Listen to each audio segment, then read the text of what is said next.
La historia de Jeremías comienza con un llamado sorprendente. Dios le dijo: «Antes que te formase en el vientre te conocí, y antes que nacieses te santifiqué, te di por profeta a las naciones». Jeremías 1:5. Imagina escuchar esas palabras siendo apenas un joven. Jeremías respondió con temor: «Ah, Señor Jehová, he aquí, no sé hablar, porque soy niño». Pero Dios le aseguró: «No digas, soy un niño, porque a todo lo que te envíe irás tú, y dirás todo lo que te mande». El profeta fue escogido desde el vientre. Su vida no sería fácil ni cómoda, pero tendría el respaldo del Dios Todopoderoso. Jeremías fue llamado a hablar en tiempos de crisis, cuando Judá vivía en pecado y rebelión. El pueblo había dejado al Dios vivo para adorar ídolos de madera y piedra. Habían endurecido su corazón, creyendo que nada malo les pasaría porque tenían el templo en Jerusalén. La misión de Jeremías era clara: llamar al arrepentimiento. Pero era también dolorosa, porque él sabía que el pueblo no escucharía. Su voz sería rechazada, su mensaje despreciado. Aún así, obedeció. Con palabras firmes, Jeremías les dijo: «Dos males ha hecho mi pueblo. Me dejaron a mí, fuente de agua viva, y cavaron para sí cisternas, cisternas rotas que no retienen agua». Jeremías 2:13. ¡Qué imagen tan fuerte! El pueblo había cambiado el agua viva de Dios por estanques vacíos. El pecado siempre promete satisfacción, pero al final deja sed. Jeremías no solo proclamaba juicio, también cargaba en su corazón el dolor de Dios. Su sensibilidad lo hacía llorar por su nación. «¿Quién me diera que mi cabeza se hiciese aguas y mis ojos fuentes de lágrimas, para que llore día y noche los muertos de la hija de mi pueblo?» Jeremías 9:1. Él no hablaba desde la frialdad de un juez, sino desde la compasión de un intercesor. Amigo, ¿alguna vez lloraste por tu familia, tu ciudad o tu nación? ¿Has sentido el peso de ver a la gente alejada de Dios? Jeremías nos enseña que la verdadera espiritualidad no es indiferente. Se duele con lo que duele al corazón de Dios. Escribe en los comentarios: «Quiero llorar con el corazón de Dios», si deseas tener esa sensibilidad espiritual. Y comparte este mensaje para que otros también despierten al llamado de interceder por su nación. El pecado de Judá no era pequeño. Se habían vuelto arrogantes, confiados en rituales vacíos mientras su corazón se alejaba de Dios. El templo estaba lleno de sacrificios, pero vacío de obediencia. Por eso Dios levantó a Jeremías para decir: «Robaréis, mataréis, adulteraréis, juraréis en falso, e iréis tras dioses extraños, y vendréis y os presentaréis delante de mí en esta casa que es llamada de mi nombre, diciendo: ¿librados somos para seguir haciendo todas estas abominaciones?» Jeremías 7, 9, 10. Era un mensaje duro, pero necesario. El pueblo debía entender que la religión sin obediencia no salva. Dios quería corazones rendidos, no solo rituales externos. El ministerio de Jeremías comenzó con un choque entre la fidelidad de Dios y la rebelión de su pueblo. Y en medio de todo, él cargaba la angustia de ver lo que vendría: invasión, destrucción y exilio. Su vida sería un espejo del dolor divino, un recordatorio de que el pecado trae consecuencias, pero también de que siempre hay esperanza para quien se arrepiente.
El ministerio de Jeremías no tardó en despertar rechazo.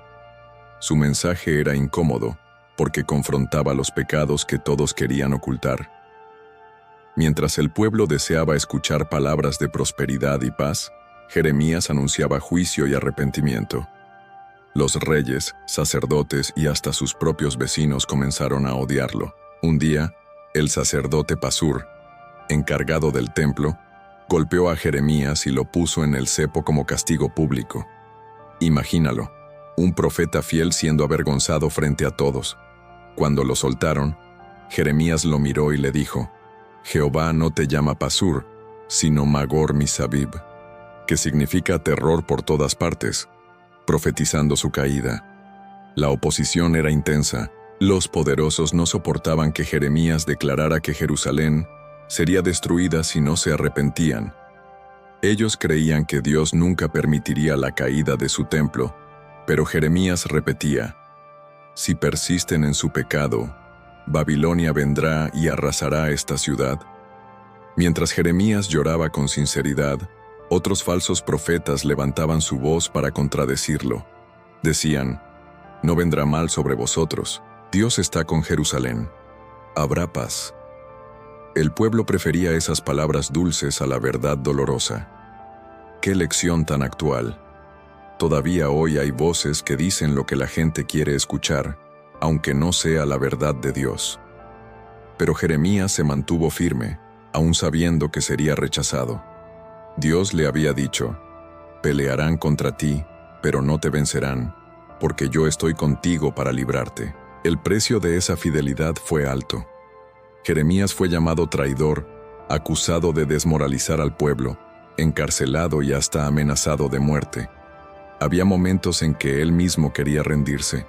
En un momento de angustia clamó: me sedujiste, Jehová, y fui seducido. Más fuerte fuiste que yo, y me venciste. Cada día he sido escarnecido, todos se burlan de mí, pero dije: no me acordaré más de él, ni hablaré más en su nombre. No obstante, había en mi corazón como un fuego ardiente metido en mis huesos. Traté de sufrirlo, y no pude. Jeremías 27:9. ¡Qué confesión tan humana! Jeremías estaba cansado, herido, burlado, pero no podía dejar de hablar. La palabra de Dios era como fuego en sus huesos. Ese es el sello de un verdadero profeta. No habla por conveniencia, sino por obediencia. Amigo, ¿alguna vez sentiste ese fuego en tu corazón? Esa urgencia de compartir la palabra de Dios aunque otros no quieran escuchar. Si es así, escribe en los comentarios: la palabra de Dios es fuego en mis huesos. En medio de todo ese dolor, Jeremías lloraba. Su llanto no era por sí mismo, sino por su pueblo. Ay de mí por mi quebrantamiento. Mi herida es dolorosa.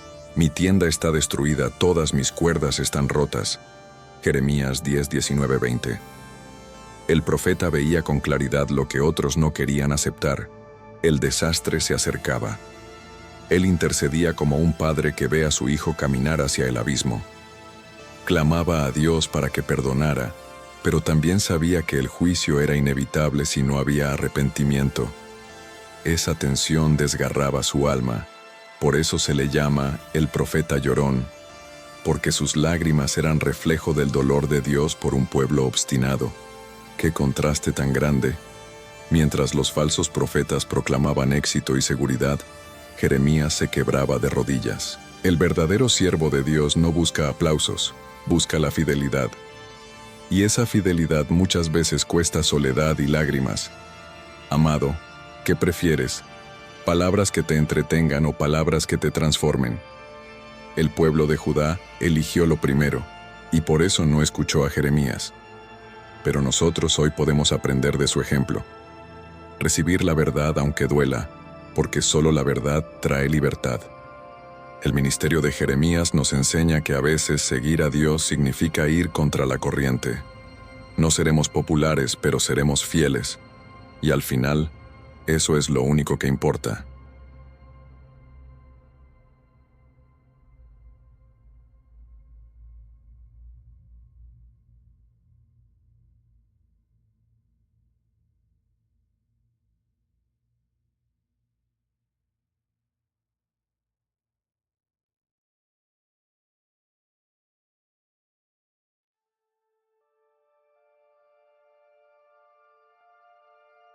Las palabras de Jeremías finalmente se cumplieron.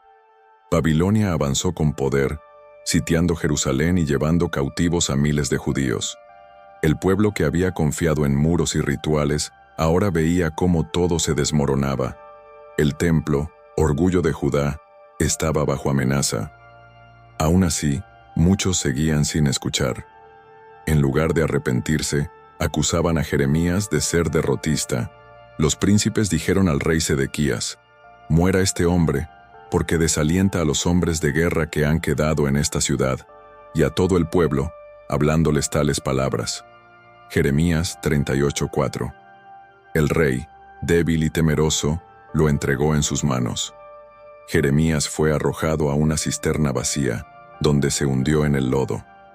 Imagina la escena. El profeta fiel, que solo hablaba lo que Dios le mandaba, ahora estaba hundido en barro, sin alimento ni defensa. Humanamente, parecía el final, pero Dios movió el corazón de un etíope llamado Ebed-Melech, quien intercedió ante el rey para salvarlo. Con sogas y trapos lo sacaron de la cisterna, preservando su vida. ¡Qué lección poderosa! Cuando parece que todo conspira contra ti, Dios siempre tiene un instrumento para levantarte. Tu fidelidad no pasa desapercibida. En medio del dolor, Jeremías seguía proclamando esperanza. Anunció que el exilio duraría 70 años, pero después Dios traería restauración. En una carta enviada a los cautivos en Babilonia, escribió estas palabras eternas: «Porque yo sé los pensamientos que tengo acerca de vosotros, dice Jehová, pensamientos de paz y no de mal, para daros el fin que esperáis». Jeremías 29:11. ¡Qué contraste! Un pueblo en ruina escuchando una promesa de futuro. Ese es el corazón de Dios. Aun cuando disciplina, lo hace con un propósito de restauración. Amigo, quizás tú también te sientas como en un exilio, tal vez rodeado de pérdidas, sintiendo que todo lo que construiste se derrumba. Pero escucha esta verdad. Dios tiene pensamientos de paz para ti. La historia no termina en ruinas, sino en esperanza. Escribe en los comentarios: «Creo en los planes de paz de Dios», si recibes esta promesa para tu vida. Y comparte este mensaje con alguien que necesita recordar que aún en el exilio hay esperanza. Jeremías también habló de algo mucho mayor: el nuevo pacto. Anunció que llegaría el día en que Dios escribiría su ley, no en tablas de piedra, sino en el corazón de su pueblo. «Daré mi ley en su mente, y la escribiré en su corazón, y yo seré a ellos por Dios, y ellos me serán por pueblo». Jeremías 31:33. Este anuncio apuntaba directamente a Jesucristo, quien con su sangre inauguró ese nuevo pacto. Ya no dependeríamos de sacrificios de animales ni de templos físicos, sino de una relación viva con Dios a través de Cristo. Lo que Jeremías vio en visión, nosotros lo vivimos en plenitud. En su tiempo, el profeta lloraba porque veía la destrucción, pero también sonreía con fe porque sabía que vendría restauración. Él entendía que Dios no abandona a su pueblo, aun cuando lo disciplina. Cada lágrima era semilla de esperanza. ¿Te das cuenta? Jeremías fue más que el profeta llorón. Fue el profeta de la esperanza.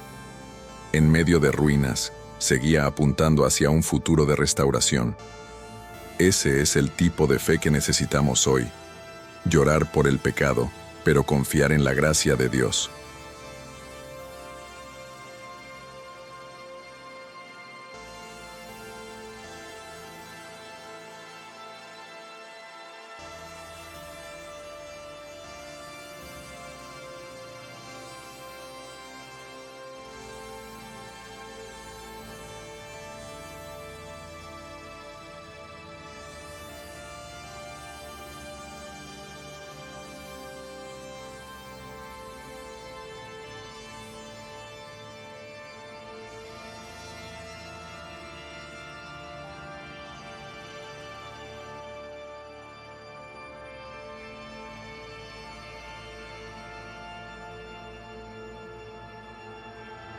Finalmente, llegó el día que Jeremías tanto había anunciado. El ejército de Babilonia derribó los muros de Jerusalén, quemó el templo y llevó cautivos a los que sobrevivieron. La ciudad santa quedó en ruinas, desolada, con sus calles vacías y su pueblo disperso. Todo lo que parecía indestructible se había venido abajo. Jeremías contempló esa tragedia con lágrimas en los ojos. No se alegró de haber tenido razón. Al contrario, su corazón estaba quebrantado. De ese dolor nació el libro de Lamentaciones, donde el profeta expresó con poesía su llanto. ¿Cómo ha quedado sola la ciudad populosa? La grande entre las naciones se ha vuelto como viuda. Amargamente llora en la noche. Lamentaciones 1:1-2. Cada palabra era un grito del alma. Jeremías no escribía desde la distancia, sino desde las ruinas, caminando entre cenizas. Su lamento no era solo humano, era el eco del corazón de Dios, que siempre llora por sus hijos cuando se apartan. Pero aún en medio de tanta oscuridad, Jeremías levantó un canto de esperanza. Por la misericordia de Jehová no hemos sido consumidos, porque nunca decayeron sus misericordias. Nuevas son cada mañana, grande es tu fidelidad. Lamentaciones 3:22-23. ¡Qué declaración tan poderosa! En el peor momento de la historia de su nación, Jeremías proclamó la fidelidad de Dios. Esa es la esencia de la verdadera fe. No niega el dolor, pero tampoco pierde la esperanza. Amigo, ¿te has sentido alguna vez como Jerusalén?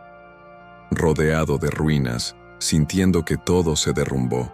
Si es así, recuerda lo que Jeremías nos enseña. Aunque todo se pierda, la misericordia de Dios se renueva cada mañana. Él nunca deja de ser fiel. Escribe en los comentarios: grande es tu fidelidad, Señor. Tu confesión será una declaración de fe en medio de cualquier ruina que estés enfrentando. La vida de Jeremías nos deja varias lecciones.